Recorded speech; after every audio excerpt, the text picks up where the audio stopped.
Well, joining me now live from Tel Aviv is film producer Rachel Kastner. Rachel, good morning to you. Actually, if I can ask you, first of all, how are you?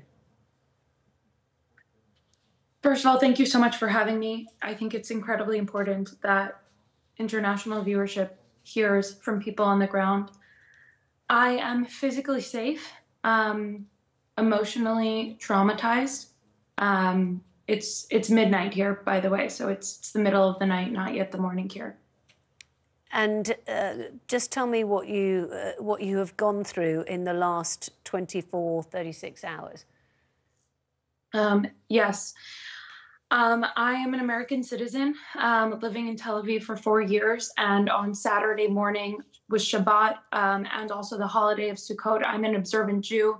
I was woken up at 6:30 a.m., my husband and I, to the sound of sirens, which indicated that there were rockets aimed for Tel Aviv. We ran to our staircase. We don't have a bomb shelter in our apartment, so we ran to the staircase where we hid with our neighbors as we heard the explosions overhead of the Iron Dome defense system blowing up the rockets. There were some direct hits in Tel Aviv. As we returned to our apartment at about 7 a.m. on Saturday morning, we elected to turn on the television, which again, normally I wouldn't do on a Saturday. And that's when we understood that this was not another military operation. This was not another war or just a rocket attack from Hamas, but this was a large-scale infiltration of terrorists into Israel's borders. And in the days since the unfolding of the tragic, unfathomable massacre of innocent Israelis has only been continuously coming with details, photos and videos that have been circulating on the internet. I personally know people who have been affected with loved ones who have been killed or taken hostage by the Hamas terrorist group. And friends who have also been called up by the military reserves in the past few days. And after you had come out of after you had gone back into your flat, did you at that point think that it could be this bad? No, I don't think anyone could have thought that this would have been this bad. There hasn't been a day with this many Jewish deaths since the Holocaust. So I don't think that this is a fathomable event. I don't think anybody would have ever thought that 9/11 could happen before 9/11 happened. This is an unspeakable, unfathomable, unprecedented massacre of innocent people. Not only Israelis, but people of many nationalities have been slaughtered mercilessly and taken by Hamas into Gaza, and we're just praying every moment for their safe return.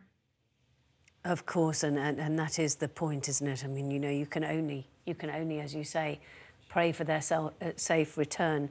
And what about the next days then? What are you going to do?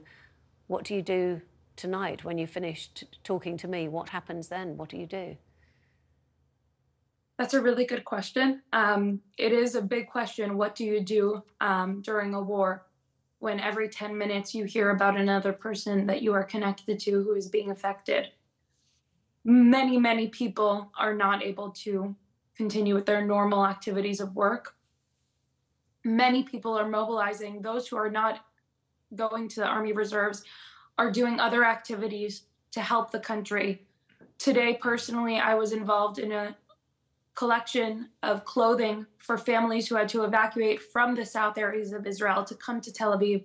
The hotels in Tel Aviv are offering free rooms and free stay. Every hotel that you walk into, the lobby is full of children who have been displaced from their homes. So today we were involved in collecting and organizing thousands of pieces of clothing. I've also been talking to media and press. Today I was at a press conference of 4 American families here in Israel who have loved ones who have been taken by Hamas into Gaza. So we're all finding our ways to support the country and the people and the victims of this.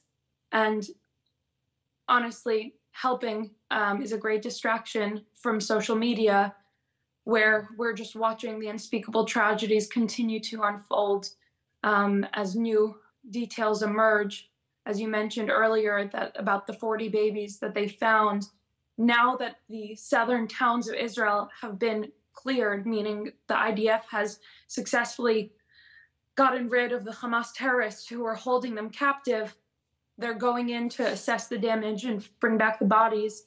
And the videos that are coming out of there are just tragic. Families that have been burned, slaughtered together, babies that have been decapitated. So you can only understand that as time goes on, there's more and more tragic content and stories that are coming to light.